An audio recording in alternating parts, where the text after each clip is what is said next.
Bismillahirrahmanirrahim.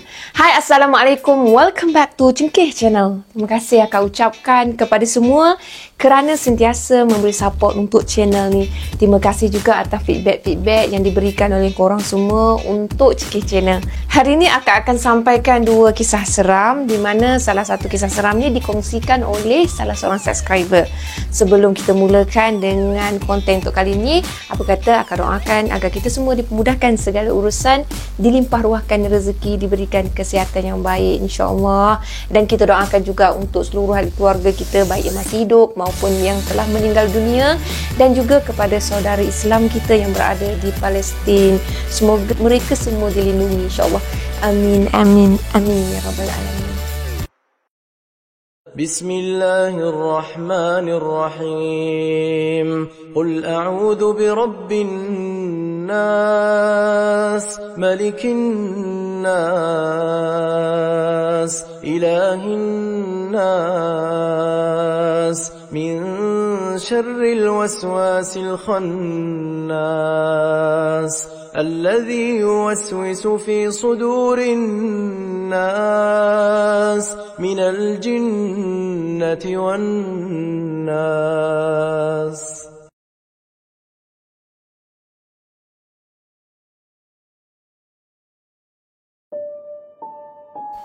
Akak mulakan dengan kisah yang pertama, di mana kisah yang pertama ni dikongsikan oleh salah seorang subscriber yang bernama Mia. Mia ada satu pengalaman yang nak dikongsikan bersama dengan kita semua. Peristiwa kejadian berlaku pada diri Mia sendiri. Ianya berlaku pada awal tahun 2019 di Jalan Bangting menuju ke airport KLIA 2 untuk dia masa tu nak pergi ambil adik sepupu dia dengan tunang adik sepupu dia lah.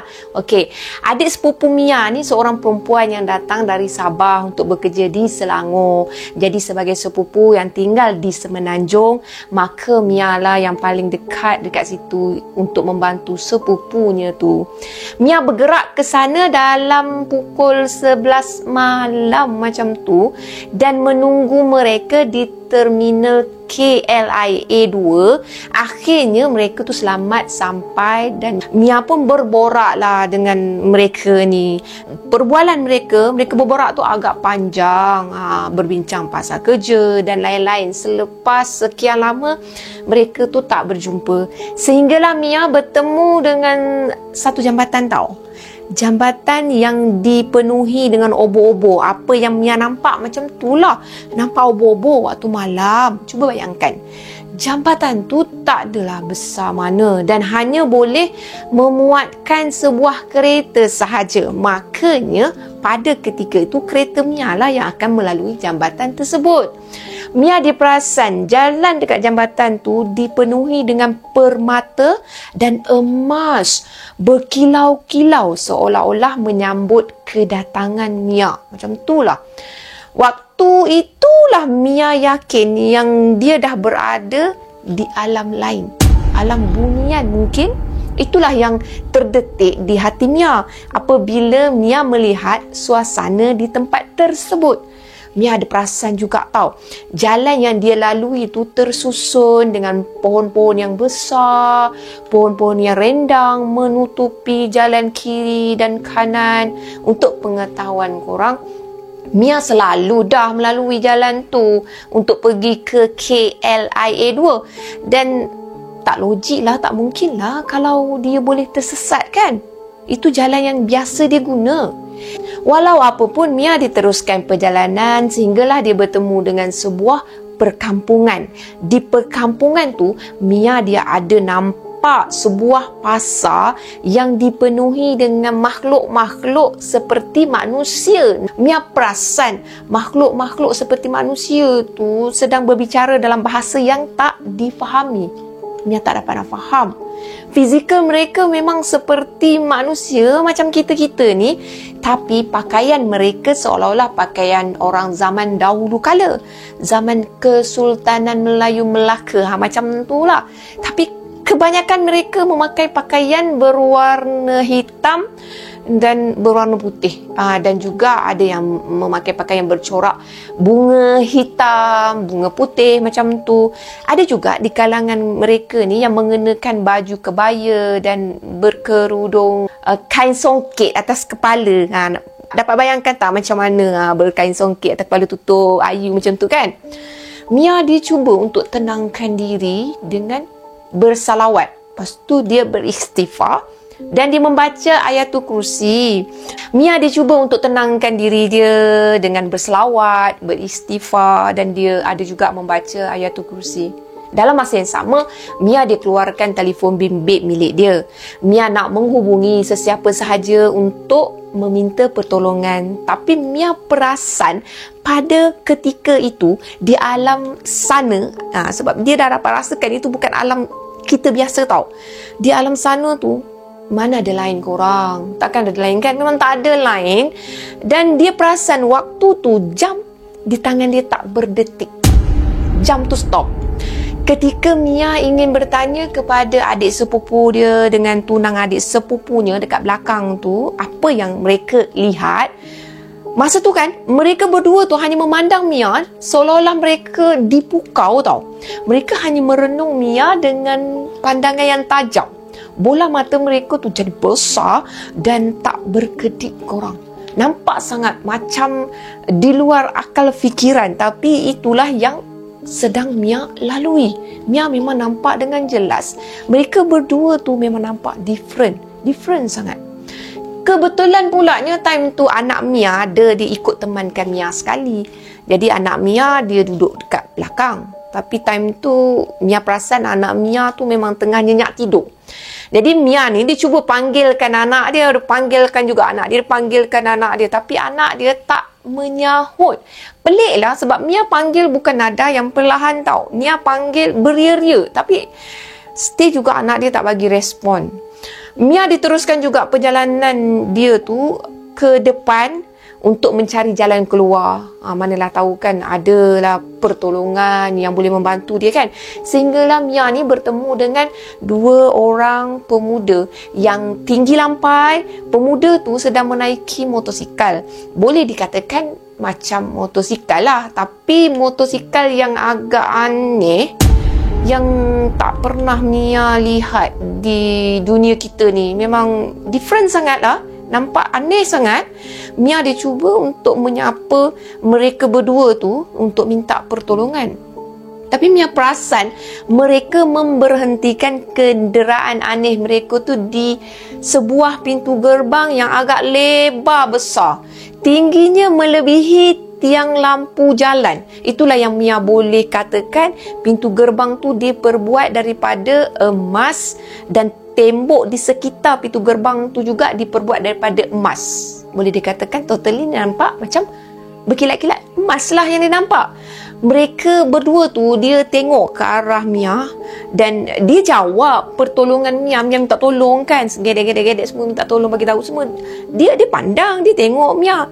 Tapi Mia rasa terkejut sebab bahasa yang mereka tuturkan kepada Mia tu, Mia langsung tak faham. Mereka balas tau apa yang ditanya oleh Mia. Tapi Mia memang, apa yang diorang cakap ni memang tak faham lah. Seolah-olah macam berbisik pun ni, ada berbisik je dekat telinga Mia.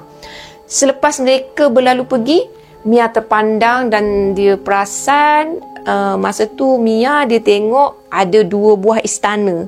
Istana yang berdiri megah, yang sangat-sangat mewah, dipenuhi dengan emas juga korang. Tapi kali ni dia ada emas dan batu permata. Cantik lah.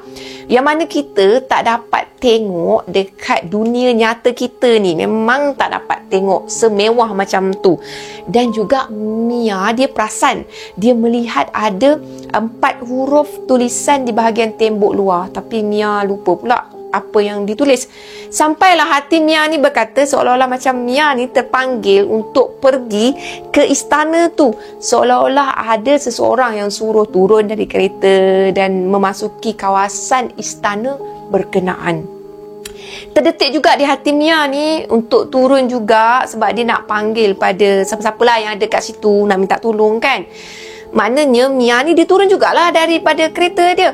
Tapi apa yang menghairankan Mia masa tu, dekat istana tersebut tak ada sebarang makhluk yang boleh dilihat Mia. Mia tak nampak kelibat sesiapa pun, malah kelibat seseorang yang mungkin bukan menyerupai manusia, memang tak nampak langsung objek atau sesiapa yang bergerak. Seolah-olah mereka yang tak kelihatan tu, dia dapat rasakan sedang memanggil-manggil Mia untuk masuk dalam istana. Dia dah turun kereta, then dia dapat rasakan, macam mana kita boleh rasakan, masuklah dalam istana. Macam tu, tapi dia tak nampak akan seseorang kat situ. Pintu istana tu terbuka luas untuk Mia tau. Tiba-tiba je dia terbuka. Tapi Mia masa tu, dia cepat-cepat naik kereta dan Mia melihat kepada adik sepupu dia dengan tunang adik sepupu dia. Masa tu, mereka berdua masih juga memerhatikan Mia, memandang Mia dengan pandangan yang tajam, dengan biji mata dia yang menakutkan macam tu. Memang meremanglah Mia rasa masa tu. Ketika Mia berpatah balik, Mia sangat-sangat terkejut. Sebabnya, apa yang dia nampak pada permulaan untuk menuju ke istana tersebut seperti ada orang ramai, ada pasar pada mula-mula tadi kan. Nampak sangat meriahnya kat situ kan. Tapi, semuanya hilang. Tak ada. Pasar lenyap, orang pun tak ada. Dan yang tinggal hanyalah pohon-pohon besar rindang sahaja korang. Terkejut Mia. Apa yang sedang Mia lalui sebenarnya? Dia terpandang juga satu signboard masa tu dan Mia turun untuk periksa signboard berkenaan. Tapi signboard tu gaib depan mata Mia. Dengan serta-merta, memang gaib. Dia cuba turun dari kereta dia. Dia nampak signboard tu. Dia turun tu nak kita tengok dengan lebih jelas signboard tu. Tapi bila dah dekat-dekat dengan signboard tu, tak ada. Memang gaib. Apabila Mia ni berada jauh dari signboard tu kan, dia dah gerak, signboard tu muncul kembali. Ibaratnya macam ni lah korang. Mia nampak signboard yang sama juga, walhal sebelum tu Mia dah meninggalkan signboard tersebut. Malahan signboard tu dah hilang. Tup-tup, ada balik semula. Tak keharu jadinya. Akhir sekali, Mia hanya memohon pertolongan daripada Allah Subhanahu Wa Taala untuk ditunjukkan jalan keluar. Selepas agak lama, Mia ni berpusing-pusing di kawasan yang sama. Kebetulan pula tu, waktu tu Mia dia tengah cuti. Dia hanya boleh banyakkan zikir dan dia hanya boleh berselawat sahaja. Dia tak boleh nak baca apa ayat-ayat suci Al-Quran kan. Dia dalam keadaan uzur kan. Itulah yang tak henti air mata dia tu mengalir macam tu sampai menangis. Lepas tu itulah juga yang meniti di mulut dia tak henti-henti zikir. Lepas tu selawat, zikir selawat. Dan Mia hanya mampu berdoa sahaja, yang mana termampu boleh dia buatlah, sehingga kan dia teruskan juga menangis sebab dah macam blur, tak tahu nak buat apa kan. Mia dia yakin waktu tu, yakin sangat Allah Subhanahu Wa Taala yang mampu membantu dia di saat tersebut. Mia berserah je pada Allah. Selepas tu, bila Mia dia gerakkan kereta dia ke depan sikit je, masa tu, masa dia dah yakin pada Allah, istighfar apa semua, berzikir apa semua kan, dengan yakinnya Mia cuba gerakkan kereta dia. Terus je Mia dapat melihat sebuah masjid di simpang 4 menuju ke Banting, bersebelahan dengan Giant Banting. Alhamdulillah, Mia dibantu. Mia bersyukur sangat. Akhirnya Allah berikan Mia jalan keluar. Dan dia bertanyalah kepada adik sepupu dia dengan tunangnya adik sepupu dia tu, bertanya kepada mereka apa yang berlaku kan. Mereka seolah-olah tak ingat apa-apa dan tak sedar apa yang dah berlaku. Hanya mereka tidur. Kata mereka tidurlah masa tu. Mana ada tidurnya. Nampak biji matanya, perhatikan si Mia, tak ada tidurnya. Mia dia tengok jam tau waktu tu. Tepat pukul 2 lebih macam tu.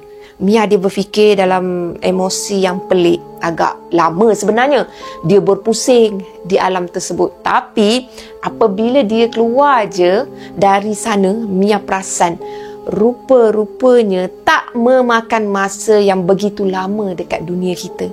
Inilah pengalaman yang Mia lalui yang tak dapat dia lupakan sampai sekarang. Mungkin ada hikmah semuanya untuk Mia. betul dan akak setuju dengan pendapat Mia. Ada hikmah di sebaliknya. Mia sebenarnya telah meletakkan diri dia yakin hanya kepada Allah Subhanahu Wa Taala, kerana Allah lah sebaik-baik pertolongan, dan jika hadir satu-satu pertolongan melalui seseorang, maka itu juga adalah dengan izinnya, kerana Allah lah yang menguasai akan sesuatu. Mia walaupun dia cuti, tapi dia lazimi zikir dan salawat, dan alhamdulillah Mia temui jalan keluar, jalan pulang. Syukur pada Allah Subhanahu Taala yang Maha Pencipta.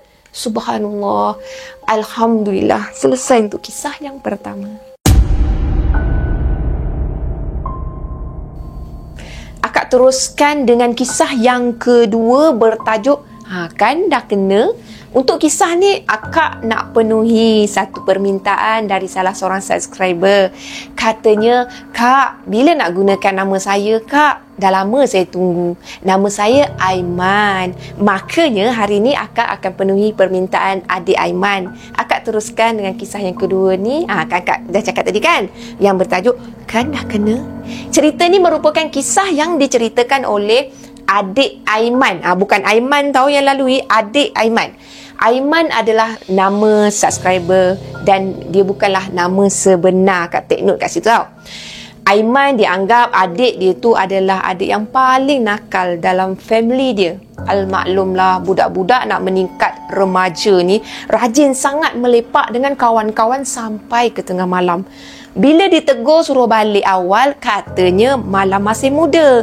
Jadi, cerita ni boleh dijadikan pengajaran buat budak-budak, buat sesiapa sajalah. Pak budak pun boleh juga, mak budak pun boleh juga yang suka melepak kat luar. Kat luar sana, kalau kita dah melepak sampai ke tengah malam kan, tak elok. Jom dengar sebagai pengajaran. Cerita ni berlaku lebih kurang 14 tahun yang lalu. Masa tu jam sudah menunjukkan pukul 10 malam. Emak Aiman dah makin risau sebab adik Aiman dari tadi lagi tak balik-balik. Lepak je dengan kawan-kawan, katanya. Sampai kan Mak Aiman kata, Kang ada yang mengikut kau balik baru tahu. Mulut seorang mak ni masin ya. Dan apa yang terjadi pada malam tu, memang ada yang ikut adik Aiman balik. Masa tu Aiman ketawa kan pada adik dia. Dia gelak macam tu. Nak dijadikan cerita, pot adik Aiman lepak tu terletak bersebelahan dengan kubur. Ya, kubur. Tapi jaraknya adalah dalam 100 meter macam tu lah. Alah, dah nama kawasan kampung. Lepak pun area warung yang ada je lah kan. Masa tu ramai lagi lah dekat warung tu. Warung yang terletak dekat dengan kubur. Bila waktu dah menginjak ke pukul 11.30 malam, makin lama pelanggan pun mulailah berkurang. Kira tinggal grup adik Aiman sahaja yang lepak dekat situ pada masa tersebut. Dalam kecoh berborak tu, adik Aiman ni pun terpandanglah sebatang pokok yang rendang terletak betul-betul di tengah-tengah kubur yang berdekatan tu.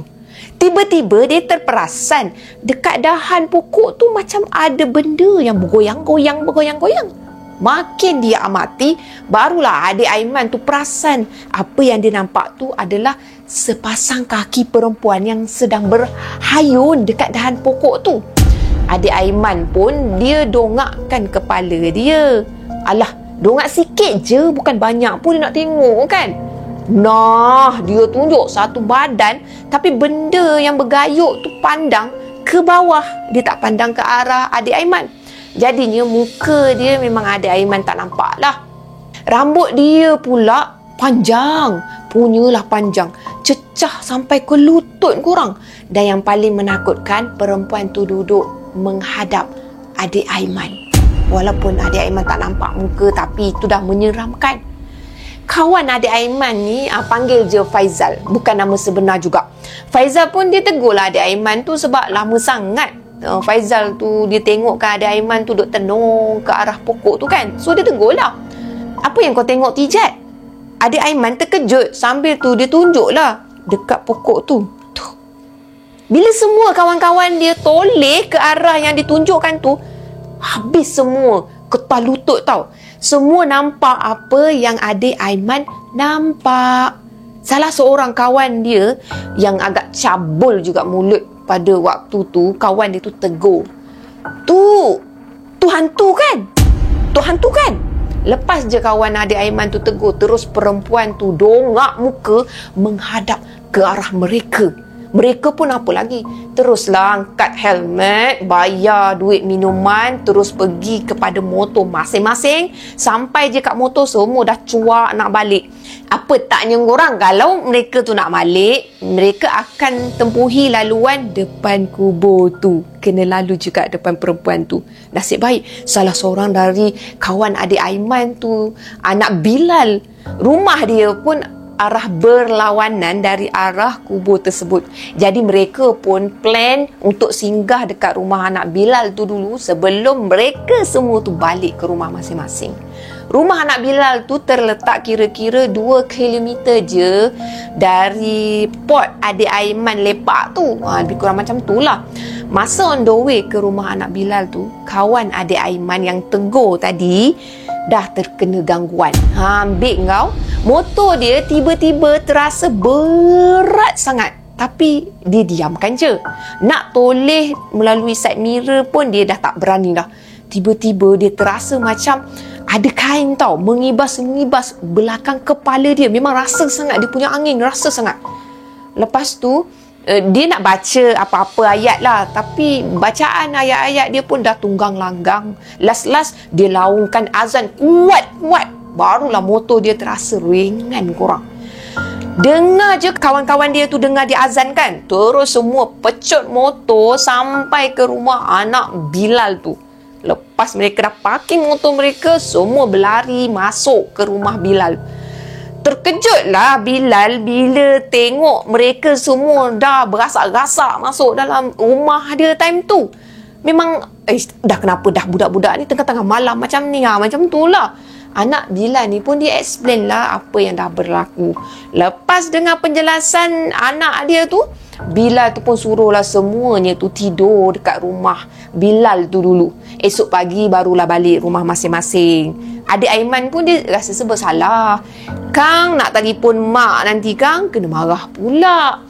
Tak dengar cakap satu hal, nak tak nak kenalah dia ikut cakap Bilal tu. Masa tu pun dah dekat pukul 2 pagi. Jadinya that's why lah Bilal tu ajak stay dulu, tidur dulu kat sana. Terpaksalah batalkan hasrat adik Aiman tu untuk balik ke rumah pada malam tersebut. Maka berhimpit-himpitlah 6 orang sekawan tu tidur satu bilik bersama dengan anak Bilal dekat bilik anak Bilal tu. Baru je dia orang nak lelapkan mata, tiba-tiba pintu pagar rumah Bilal bergegar dengan kuat korang. Masing-masing terus terbangun dan terus pergi jenguk dekat luar. Alangkah terkejutnya mereka bila mereka nampak perempuan yang dekat kubur tadi sedang berdiri dekat luar pagar sambil satu tangan dia gegah honggohkan pagar dan satu tangan lagi duk melambai. Sambil gegar tu sambil melambai ke arah mereka. Gayanya macam nak minta simpati nak masuk dalam rumah. Masa ni barulah mereka tu nampak muka perempuan tu dengan jelas sangat. Mengikut kata adik Aiman, muka perempuan tu cantik tapi pucat lesi gitu. Tengok muka macam muda lagi, macam umur dia dalam belasan tahun. Lepas tu ada darah sikit dekat bahagian mulut dia dengan bahagian dahi dia.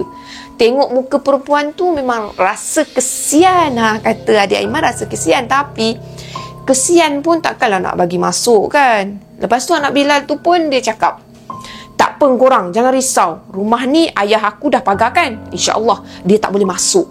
Lama jugalah perempuan tu berdiri depan pagar tu sambil hogoh pagar. Lepas 5 minit macam tu, lama-lama dia pun hilang. Pagi esoknya pula, adik Aiman ni dia tengok miss call dekat dia punya handset. Dekat dengan 50 miss call korang, bukan sikit punya miss call. Semuanya dari Mak Aiman. Mak Aiman ni risau gila time tu. Kata adik Aiman dalam hatilah, Sebab dia pun terlupa nak bagi tahu mak yang dia tidur rumah Bilal malam tu. Ya ke lupa? Tadi kata takut kan, bukan lupa kan? Dia pun cepat-cepatlah bangun, dia solat subuh dan dia minta izin Bilal untuk balik ke rumah. Sampai je kat rumah, habis adik Aiman kena marah. Tok-tek, popek, kena marah. Nak tak nak memang kena hadap lah bebelan mak Aiman tu. Itulah. Mak cakap tak nak dengar. Kan dah kena marah mak Aiman. 3 hari jugalah adik Aiman tu demam, tak kebah-kebah. Bagi minum air penawar, barulah kuat sikit adik Aiman tu. Lepas dari hari tu, dia pun dah tak berani dah nak lepak sampai ke tengah malam. Macam tu dah, lepak malam pun belum tentu dah. Dia cakap cukup lah sekali tu je dia terserempak dengan hantu macam tu. Dah serik dah. Memang dah tobat lahum, dah serik amat. Sekian untuk kisah yang kedua. Itulah, dengarlah cakap mak kita kan. Sekian sahaja perkongsian pada kali ini. Apa yang baik sama-sama kita ambil jadikan sebagai tauladan. Apa yang buruk sama-sama kita ambil jadikan sebagai sempadan. Akak tegaskan kat sini, yang tak elok kita jangan buat, jangan ikut. Kita buat banyak-banyak pahala untuk diri kita, insya-Allah. Akak ucapkan jutaan terima kasih kerana korang stay dengar dari awal sampai akhir. Jangan lupa untuk like, share dan subscribe. Bye korang. Assalamualaikum. Bye. Terima kasih. Assalamualaikum.